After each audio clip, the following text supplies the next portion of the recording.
Olá, meus irmãos, graça e paz.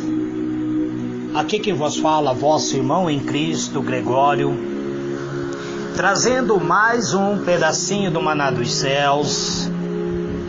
Estamos estudando o livro de Apocalipse. Hoje vamos analisar o capítulo 13. Quero deixar bem claro, amados, que eu não estou trazendo essas mensagens em forma escatológica, nem também em forma teológica, nem procuro agredir nenhuma religião. Eu venho trazendo a explanação da maneira como eu tenho entendido a palavra de Deus, da maneira como eu tenho pesquisado, analisado, ouvido mensagem de outros pregadores, e depois eu trago pensamentos meu acerca daquilo que eu tenho entendido no livro de Apocalipse.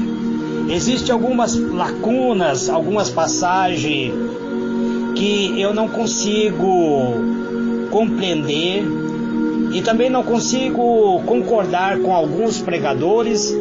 Então essas lacunas eu estarei deixando para outros pregadores interpretar, trazer, falar. Hoje nós estaremos falando sobre o capítulo 13. Então vamos diretamente à palavra de Deus. Está escrito assim: Então vi subir do mar uma besta que tinha 10 chifres e 7 cabeças, e sobre o seu chifre 10 diademas, e sobre a sua cabeça nome de blasfêmia.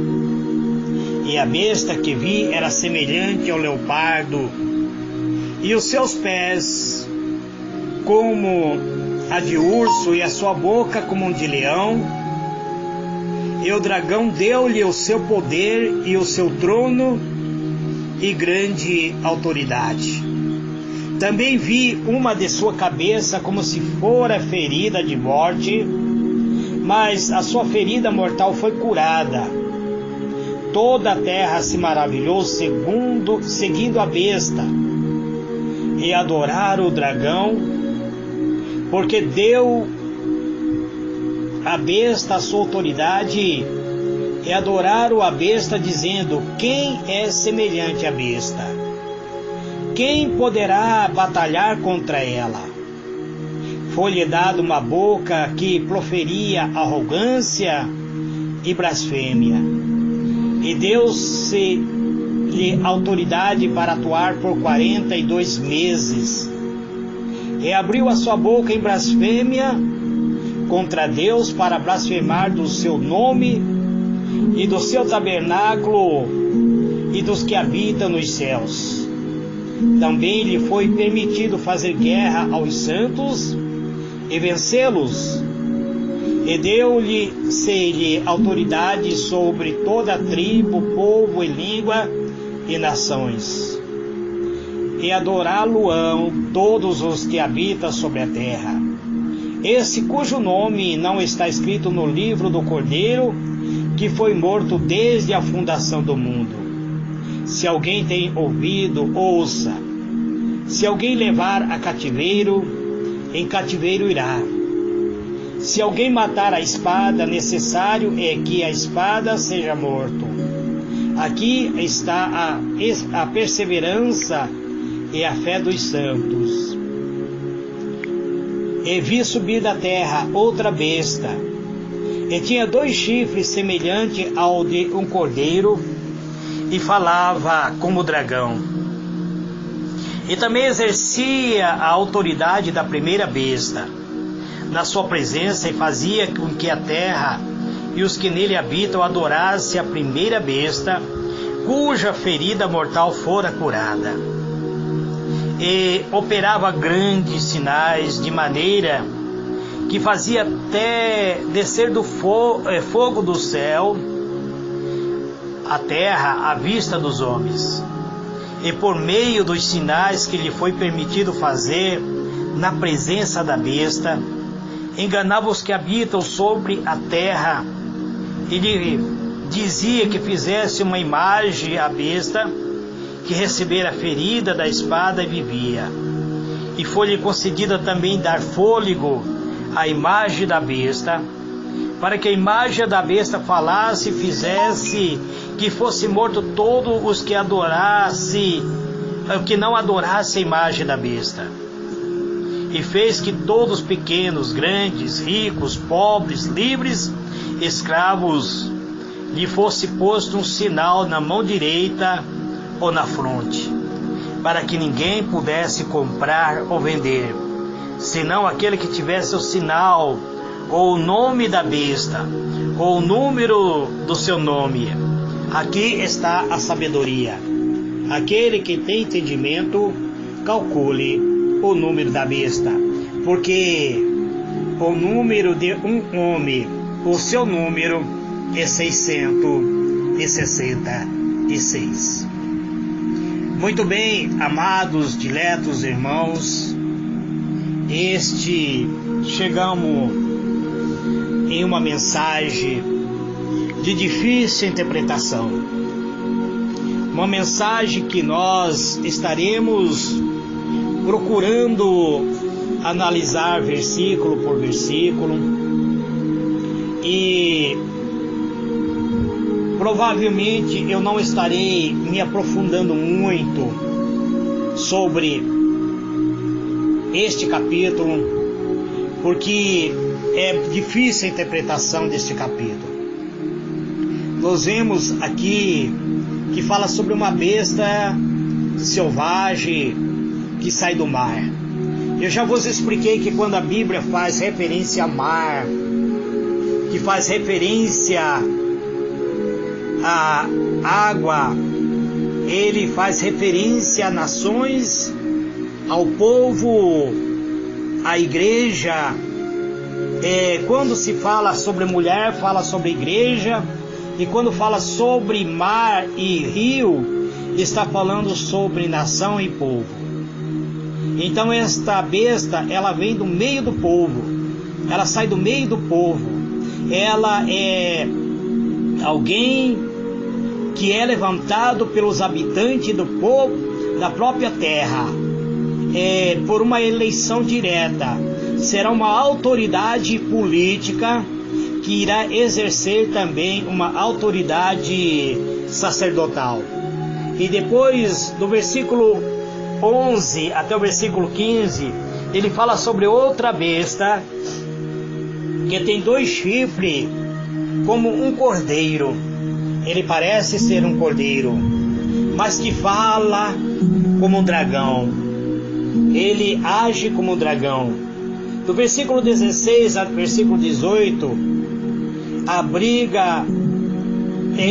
essa besta obriga todos que adorem a sua imagem e recebam uma marca como pessoa consagrada a essa besta. Consagrada, ou seja, que será separada a serviço deste reino, desta autoridade, deste político, deste sacerdote. Vamos então tentar compreender. Do versículo 1 ao versículo 10, o apóstolo, estando na praia, ou seja, em terra firme, ele vê surgir do meio do povo, ou do meio do mar, uma besta.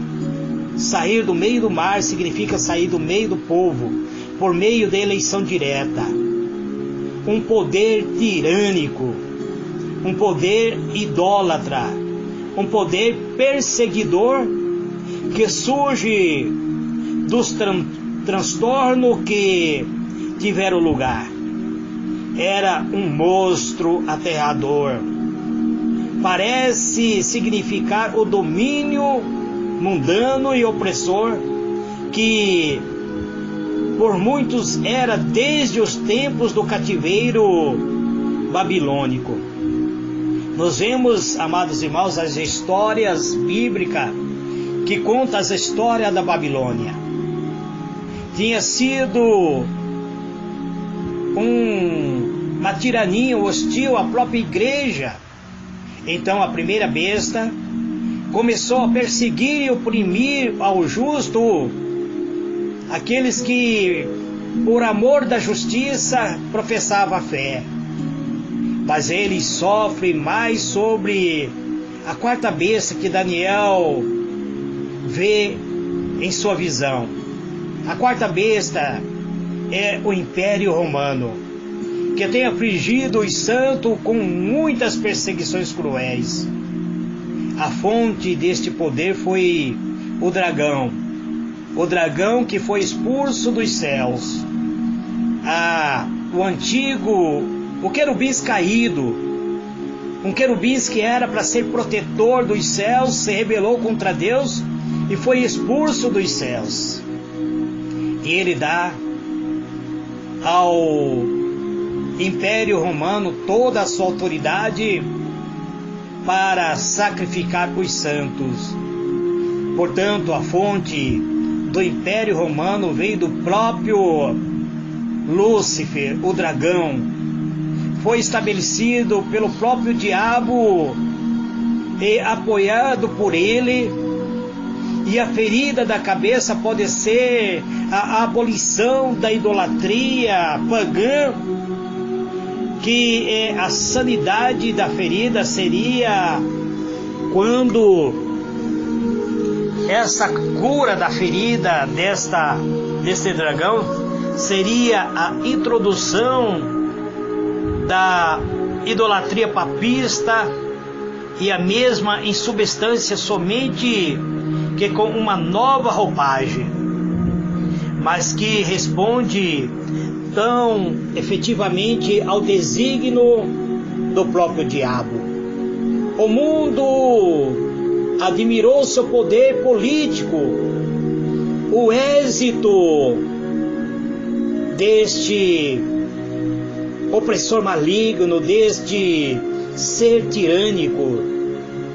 O mundo renderam honra e sujeição ao próprio diabo e ao seu instrumento, que é esse ser tirânico,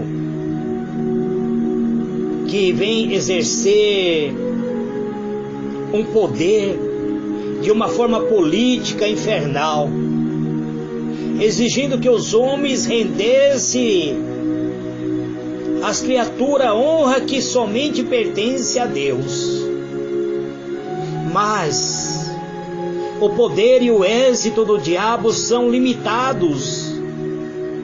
Cristo tem um remanescente escolhido e redimido por seu sangue, registrado em seu livro, selado por seu Espírito Santo. E apesar de que o diabo e o próprio anticristo possa vencer o corpo e tirar a vida natural de cada adorador de Deus, não pode vencer a alma, nem prevalecer contra os salvos, aqueles que são escolhidos por Deus, aqueles que são verdadeiramente adoradores. Jamais